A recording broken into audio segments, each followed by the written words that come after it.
যখন হযরত ইউনূস আলাইহিস সালাম সাগরে ঝাঁপ দিলেন, তখন আল্লাহ তাআলা সমুদ্রের মাছকে হুকুম দিলেন, হে তিমি ইউনূসকে গিলে ফেলো, কিন্তু তার যেন কোনো ক্ষতি না হয়। যখন ওই মাছ ইউনূস নবীকে গিলে ফেলে সমুদ্রের তলদেশে চলে যায়, তখন ইউনূস আলাইহিস সালাম মাছের পেট থেকে এক অদ্ভুত আওয়াজ শুনতে পেলেন।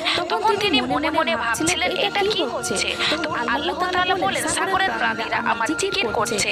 তখন ইউনূস আলাইহিস সালাম মাছের পেটের ভিতরে সিজদায় পড়ে আল্লাহর উপর তাসবিহ পড়া শুরু করলেন। তখন ওনার তাসবিহ পড়া ফেরেশতারা শুনে আল্লাহকে বলেন, হে আল্লাহ, সমুদ্রের তলদেশ থেকে কে যেন আপনাকে ডাকছে। তখন আল্লাহ বললেন, সে আমার নবী ইউনূস। তখন ফেরেশতারা বলেন, উনি আপনার নবী, ওনাকে ক্ষমা করে দিন। আল্লাহ তখন মাছকে আদেশ করলেন এবং মাছ তখন ইউনূস নবীকে বিবস্ত্র অবস্থায় তীরে এসে পেট থেকে বের করে দিল। তখন আল্লাহর নির্দেশে ইয়াকতিন নামক গাছ ওনার পাশে গজিয়ে উঠল। ওই গাছের পাতা দিয়ে তিনি লজ্জা নিবারণ করলেন।